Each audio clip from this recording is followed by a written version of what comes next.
ना।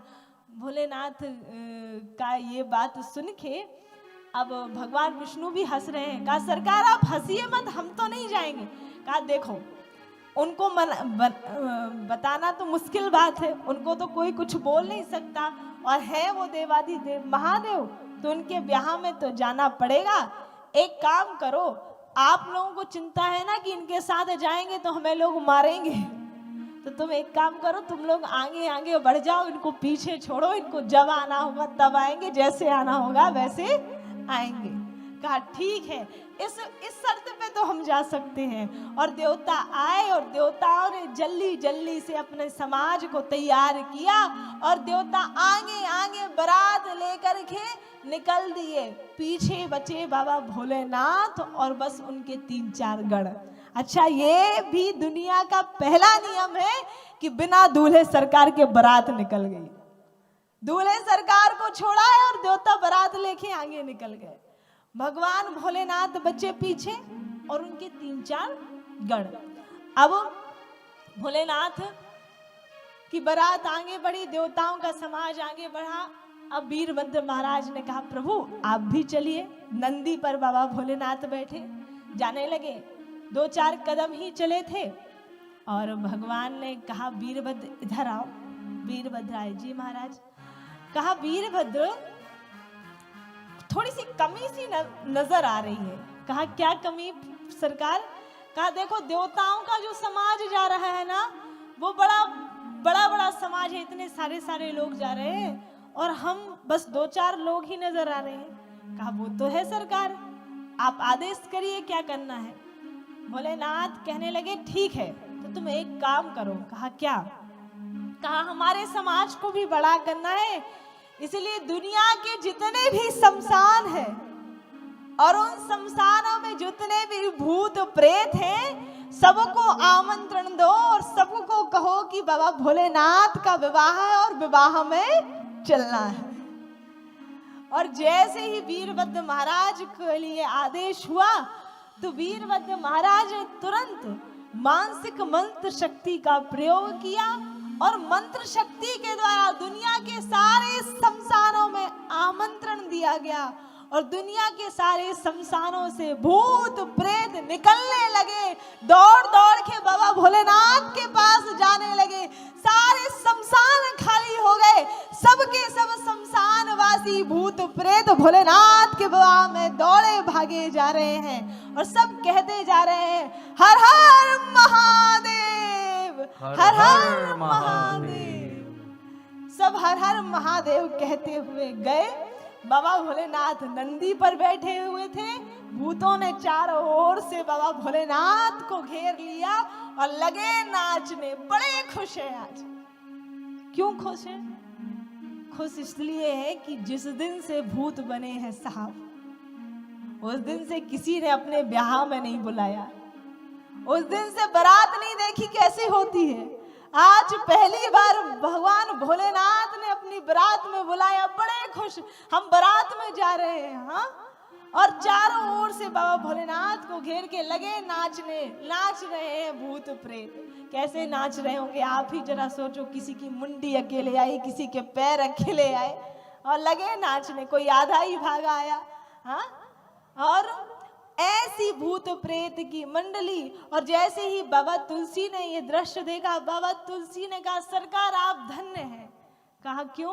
कहा देखो आप जो काम कर रहे हो ना, बिल्कुल आपने परफेक्ट काम किया है। भोलेनाथ ने कहा कैसे? कहा देखो अभी तक जैसा आप लग रहे थे ना, उस अकॉर्डिंग, उसके अनुसार आपकी बारात नहीं थी। अब आप जैसा लग रहे हो ना, वैसे ही आपकी बारात भी हो गई। तुलसीदास जी मानस में कहते हैं बड़ी व्यंग्यात्मक तरीके से, जस दूल्हे तस बनी बराता, जस दूल्हा तस बनी बराता, कौतुक विविध होहि मग जाता, कौतुक विविध होहि मग जाता। और बराती कैसे हैं? तो को मुखहीन विपुल मुख बाहु, को पदहीन विपुल मुख गाओ, बिनु पद कर को बहु पद बाहु, बिनु कर पद को बिनु पद बाहु। श्री राम जय राम, श्री राम जय राम जय राम, श्री राम जय राम श्री राम जय राम। का जस दूल्हा तस बनी बराता, जैसा दूल्हा वैसी बारात, काम बिल्कुल बराबर। और भोलेनाथ ऐसी बारात के साथ आगे बढ़े हैं। अलग अलग प्रकार के बाराती आ रहे हैं। कैसे बाराती आए बाबा भोलेनाथ के? तो को मुखहीन विपुल मुख बाहु। देखो किसी किसी ध्यान से सुनिएगा, बाबा भोलेनाथ के बाराती तो देखो आप। बाबा भोलेनाथ नंदी पर विराजमान है, अगल बगल बाराती हैं, भूत पूरे दुनिया के भूत आए हैं, काले गोरे सब, साउथ अफ्रीका के, इंडिया के, अमेरिका के, यूएसए, सब जगह के भूत आए हैं। क्यों? पूरी दुनिया के भूतों को बुलाया है। हाँ, और कई कई की सिर्फ मुंडी अकेले आई है, ये धड़का पता नहीं, तो कई का धड़ अकेला है, मुंडी गायब है। कई कई ऐसे हैं कि जिनका एक आंख है, एक कान है, एक हाथ है और एक पैर है, इस तरफ का अंग ही गायब है। तो कई कई ऐसे हैं जिनके केवल धड़ मात्र है और क्या है, 8-10 हाथ ही हाथ है और कुछ नहीं है। इस तरीके से बाबा भोलेनाथ की बारात, ये बाराती है। और इस तरीके से बाबा भोलेनाथ की बारात जब आगे बढ़ी तो पहले तो देवताओं की बारात निकलती, देवताओं का समाज निकलता, लोग जो अपने घर में भी घुसे रहते हैं ना, वो बाहर आकर के निकल जाते इस बारात को देखने के लिए। और अंतिम में बाबा भोलेनाथ जब अपने भूत प्रेतों को लेकर के आते, जो लोग अभी तक बाहर निकल निकल के देख रहे हैं, उनकी स्थिति का मैं क्या वर्णन करूं। चिल्लाने लगे लोग, हाहाकार होने लगा, अरे बचाओ बचाओ बचाओ, ये क्या देख लिया, ये क्या देख लिया। पत्थर फेंक रहे हैं, डंडे फेंक रहे हैं, भगा रहे हैं, कोशिश कर रहे हैं। कुछ लोग ऐसे हैं जिन्होंने जब से भगवान भोलेनाथ की बारात को देखा है तब से रोते ही जा रहे, रोते ही जा रहे, रोते ही जा रहे। कुछ ऐसे हैं जो सिर पर अपने सिर को जमीन पे पटकते ही जा रहे हैं कि कहां से ये बारात देख ली। 2 मिनट में पूरा गांव खाली हो जाता।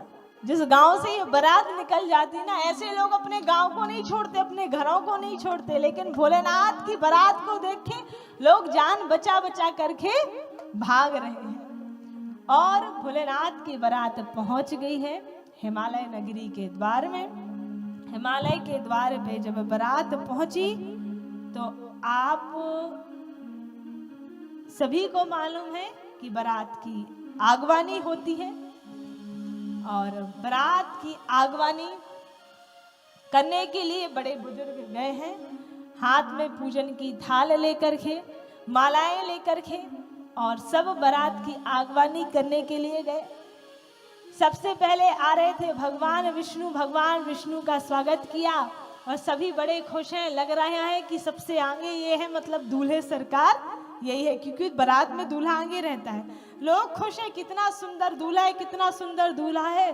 तो एक इंसान ने भगवान विष्णु से जाके पूछा कि क्या आप ही दूल्हे सरकार हैं? भगवान विष्णु ने कहा नहीं नहीं, हम दूल्हे नहीं है, दूल्हे सरकार पीछे आ रहे हैं। लोग लगे नाचने को। भगवान विष्णु ने कहा क्यों नाच रहे हो? कहा हम इसलिए नाच रहे हैं कि जब बाराती इतने सुंदर हैं तो दूल्हा कितना सुंदर नहीं होगा। भगवान विष्णु ने कहा कि भैया इतने सुंदर है कि अब भी बस भागने की तैयारी कर लो। हाँ, बहुत सुंदर है। और भगवान विष्णु आगे बढ़े हैं।